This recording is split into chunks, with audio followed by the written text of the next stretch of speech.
pas pour dire Saint-Esprit, bonjour, ça va? Montre-moi mes chaussures. Où sont mes robes? Saint-Esprit, montre-moi où j'ai perdu les clés. Saint-Esprit, montre-moi une vision. Ça, c'est le désordre. C'est Saint-Esprit. Quel est ton problème? Tu as dit, je cherche un homme. Quels sont tes fardeaux? Ceux qui t'insultaient vont commencer à dire Yaya, toi tu es la dernière de la famille, mais comme tu deviens la part pour le salut des autres, on va t'appeler, on ne te dira pas petit frère, on va même t'appeler Mokonzi, alors que tu es le dernier. Mais demandez à Gédéon, demandez à Gédéon, demandez à David. N'accepte pas les prières où Kakangai, oh Nzambe, oh Nzambe. Non, ça c'est trop bas. Il y a un autre niveau de prière. Ne dis pas à Dieu, oh Saint-Esprit, je vais être ton ami parce que Béni a dit, bonjour Saint-Esprit, mon ami. Ça ne marche pas. Et du Saint-Esprit, c'est intercesseur.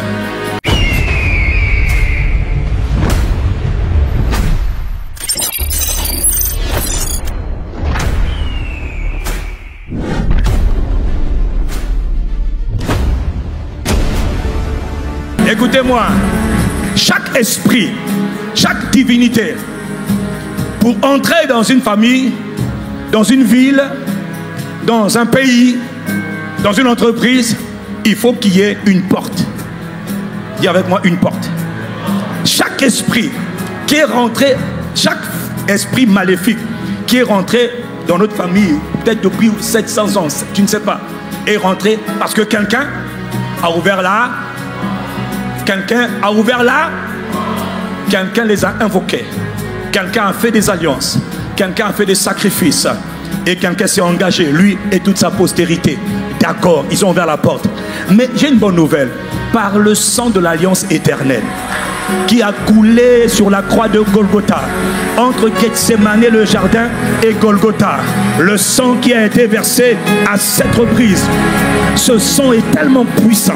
Ce sang, c'est le sang pur et sans défaut. Si tu sais comment t'appuyer sur ce sang pour aller faire tes propres plaidoiries, c'est ce qu'on appelle la puissance de la supplication devant le trône de la grâce. Je t'annonce une bonne nouvelle.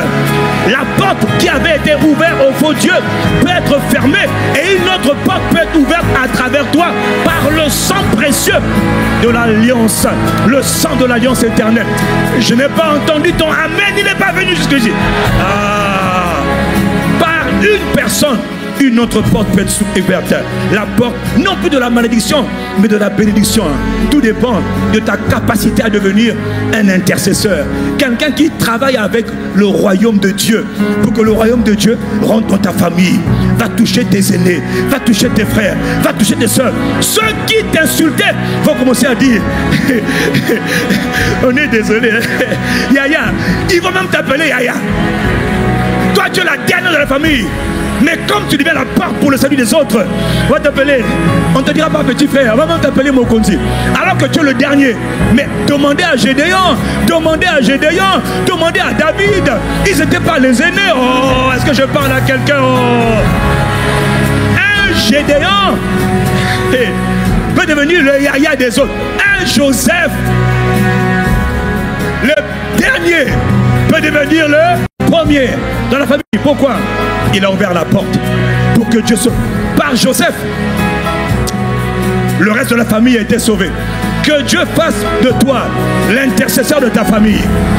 Que Dieu fasse de toi l'intercesseur de ta famille. Quelqu'un avec qui Dieu, pour accomplir ses projets, va devoir choisir et ouvre la porte à Dieu. Si tu m'entends, donne-moi un bon amen. Les intercesseurs sont les amis de Dieu.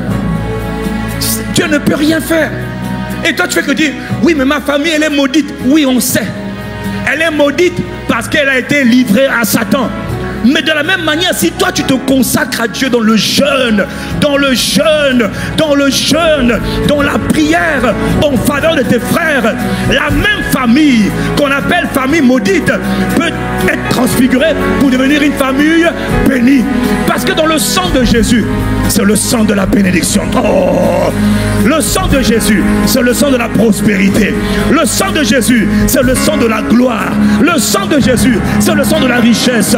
Quand tu te tiens dans l'alliance par le sang de Jésus et que tu cherches Dieu dans le jeûne, dans la prière, dans le jeûne, dans la prière, Dieu dit: je fais de toi une porte pour emmener ta famille à moi.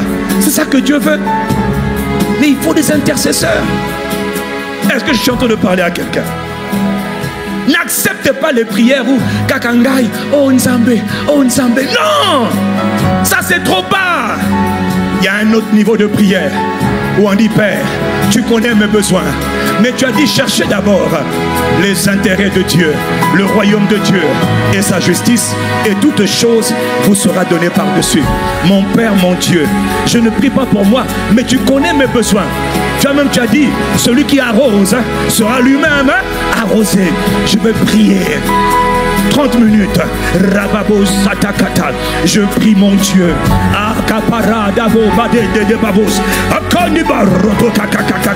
Je prie. Fais-moi grâce. Je demande la grâce des intercesseurs. Que la grâce des intercesseurs vienne sur toi. Avec Dieu, il y a différents niveaux. Mais je demande à Dieu un autre niveau. Dis avec moi: un niveau supérieur.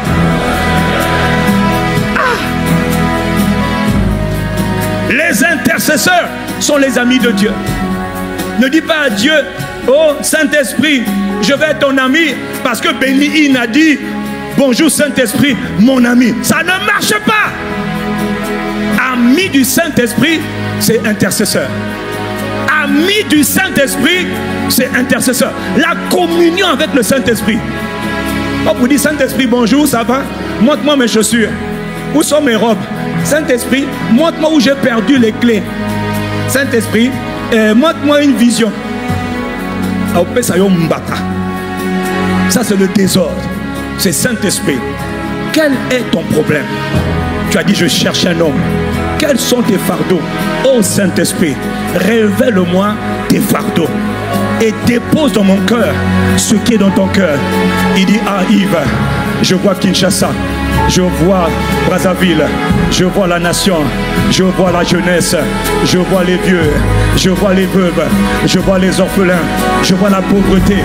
Saint-Esprit, montre-moi quel est le fardeau que tu veux résoudre. Qu'est-ce qui est dans ton cœur? Et aide-moi à porter ton fardeau. Aide-moi à porter ton fardeau. Aide-moi. C'est ça l'amitié avec l'Esprit. La communion du Saint-Esprit, c'est pas la distraction, c'est pour les intercesseurs. Celui qui a compris me donne un bon amen. Demandez à Samuel. Ils ont dit à Samuel: Samuel, ne cesse pas de prier l'Éternel pour nous. Samuel leur a dit: loin de moi l'intention même de cesser de prier l'Éternel en votre faveur. Samuel, un homme avec des fardeaux. Le fardeau de Samuel, c'est le peuple d'Israël. Moi, mon fardeau, c'est les hommes. Le fardeau de votre pasteur, de votre prophète, c'est les frères, c'est les sœurs, c'est le monde. Tout homme de Dieu, son fardeau numéro 1, c'est les hommes. Les hommes ne sont pas encore sauvés. Et ceux qui sont sauvés, ils ont des problèmes. Et ceux qui sont encore perdus, ils ont des problèmes. Qu'est-ce qu'on fait? Qu'est-ce qu'on fait? Dieu peut même te donner des entreprises à créer à cause d'un fardeau. Père, dans l'église, il y a trop de chômage. Père, ce n'est pas juste. Ce n'est pas juste. Je demande une solution à Saint-Esprit. Je suis sûr que tu as une réponse. Le Père a une réponse pour le chômage dans l'église. Tu commences à prier ce mot. Donne-moi une solution. Donne-moi une solution. Donne-moi une solution. Donne-moi une réponse. Je veux une réponse. Donne-moi une réponse. Il faut éradiquer le chômage. Éradiquer l'inactivité. Saint-Esprit, qu'est-ce qui est dans ton cœur? Et le Seigneur va te demander. Le Seigneur va te demander: qu'est-ce qui te motive? Tu vas dire: Seigneur, le fardeau. C'est-à-dire, il faut que j'ai un cœur qui brûle d'amour pour les autres. Il faut aimer les autres. Est-ce que je parle à quelqu'un? Tu dois demander le bien des autres.